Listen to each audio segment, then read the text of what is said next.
ഇവിടെ ശബരിമല യുവതീ പ്രവേശനവുമായി ബന്ധപ്പെട്ട് സംസ്ഥാന സർക്കാരിന്റെ നയവും നിലപാടുമൊക്കെ നമ്മൾ കാലങ്ങൾക്ക് മുൻപേ കണ്ടതാണ്.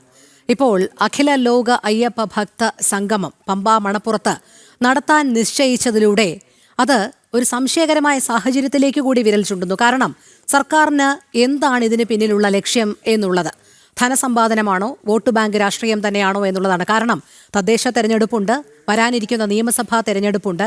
അപ്പോൾ ഇതൊക്കെ മുന്നിൽ കണ്ടുകൊണ്ട് ചില വോട്ടുകൾ കേന്ദ്രീകരിക്കുക, പ്രത്യേകിച്ച് ഹൈന്ദവ വിരുദ്ധ മനോഭാവം വച്ചു പുലർത്തുന്നതാണ് പിണറായി സർക്കാർ എന്നുള്ള പരക്കെയുള്ള വിമർശനങ്ങൾ അതിജീവിക്കുക എന്നുള്ളൊരു ലക്ഷ്യം കൂടിയുണ്ടോ ഈ ലോക ഭക്ത സംഗമം, അയ്യപ്പ ഭക്ത സംഗമം സംഘടിപ്പിക്കുന്നതിന് പിന്നിൽ?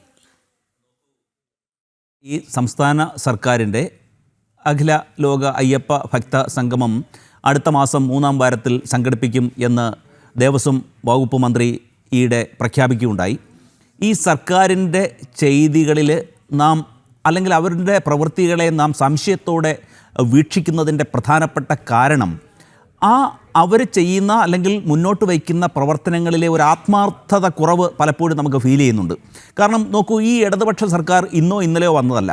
കഴിഞ്ഞ 9.5 വർഷമായിട്ട് കേരളത്തിൽ ഭരിച്ചുകൊണ്ടിരിക്കുന്ന ഒരു ഭരണകക്ഷിയാണ് മുന്നണി സർക്കാർ.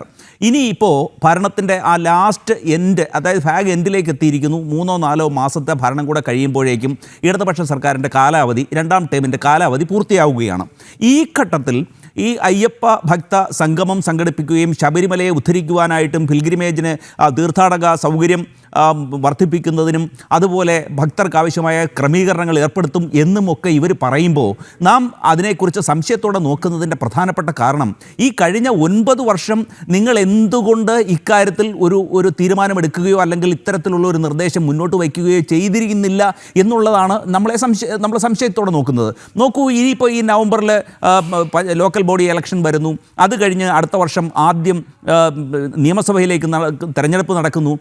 അപ്പോൾ ഈ ഘട്ടത്തിൽ ഞങ്ങൾ ശബരിമലയിലെ ഭക്തർക്ക് വേണ്ടി എല്ലാ ക്രമീകരണങ്ങളും നടത്തുന്നു, അല്ലെങ്കിൽ ശബരിമലയുടെ വികസനത്തിന് ആത്മാർത്ഥമായിട്ട് പ്രവർത്തിക്കുന്നു എന്ന് അത്തരത്തിലുള്ള ഒരു ഇമേജ് ക്രിയേറ്റ് ചെയ്യുന്നതിന് വേണ്ടിയുള്ള ഒരു പരിശ്രമത്തിൻ്റെ ഭാഗമാണ് എന്ന് സംശയിക്കുന്നതിൽ തെറ്റില്ല.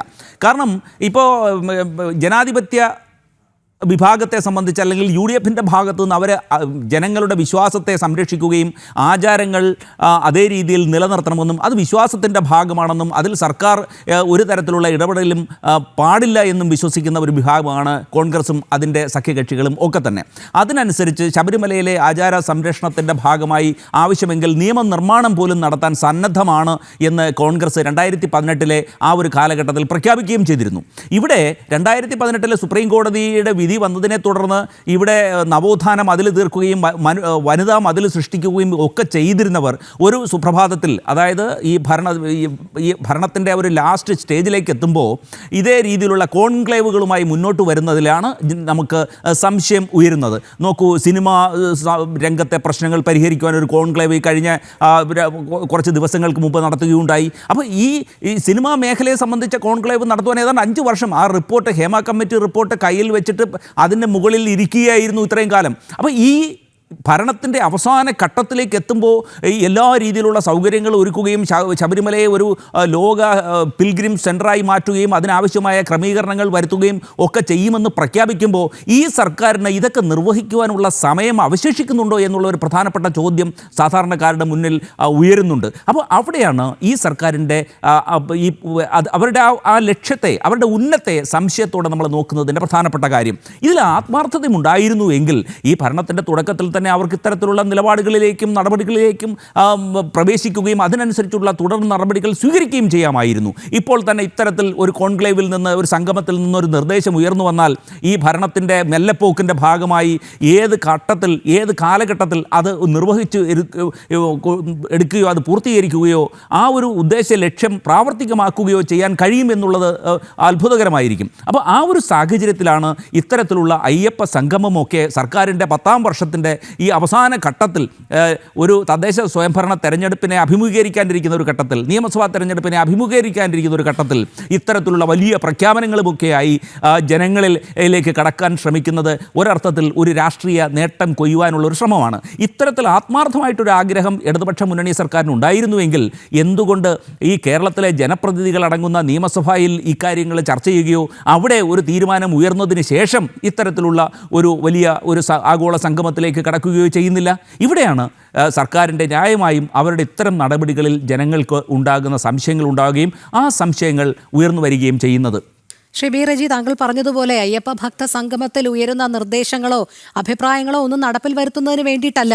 ഇത് ഒരു നാടകമാണ്. അതായത് തങ്ങൾ ഹൈന്ദവ വിരുദ്ധരല്ല, തങ്ങൾ ഇങ്ങനെ എല്ലാ ഭക്തലക്ഷങ്ങളെയും ചേർത്ത് പിടിക്കുന്നുണ്ട് എന്നുള്ളൊരു പുകമറ സൃഷ്ടിക്കുക മാത്രമാണ്. അതോടൊപ്പം മറ്റൊരു കാര്യം കൂടി, ഈ യുവതീ പ്രവേശനവുമായി ബന്ധപ്പെട്ട് നമ്മുടെ സംസ്ഥാന സർക്കാർ അന്ന് സ്വീകരിച്ച നിലപാട് അത് വളരെ വൈരുദ്ധ്യാത്മകമായിട്ടുള്ള ചില കാര്യങ്ങളിലേക്ക് കൂടി പോവുകയുണ്ട്. അതായത് പോലീസിനെ ഉപയോഗിച്ച് അടിച്ചമർത്തുന്ന ഒരു രീതിയിലേക്ക് ഒരു ജനാധിപത്യ സർക്കാർ സ്വീകരിക്കുന്ന ഒരു പ്രവണതയെയല്ല നമ്മൾ അവിടെ കണ്ടത്. പക്ഷേ അപ്പോഴൊക്കെ കോൺഗ്രസ് മൗനം പാലിക്കുന്ന ഒരു സാഹചര്യം കൂടി ഉണ്ടായിരുന്നല്ലോ ശ്രീ ബി റജി. കോൺഗ്രസ് കൃത്യമായൊരു ഇടപെടൽ ആ വിഷയത്തിൽ നടത്താത്തത് അന്നേ ശ്രദ്ധയിൽപ്പെട്ടതാണ്. അവിടെ ഭക്തരോടൊപ്പം നിന്നത് BJP ആയിരുന്നു, അതോടൊപ്പം ഹൈന്ദവ സംഘടനകളായിരുന്നു. ഇപ്പോൾ പിണറായി സർക്കാരിനെ കുറ്റം പറയുന്ന കോൺഗ്രസ് അന്ന് സ്വീകരിച്ച മനഃപൂർവ്വമായൊരു മൗനമുണ്ട്. അതിനോട് താങ്കൾ എങ്ങനെയാണ് പ്രതികരിക്കുന്നത്? അതൊക്കെ വെറും തെറ്റിദ്ധാരണ പരത്തുന്ന ആരോപണങ്ങൾ മാത്രമാണ്.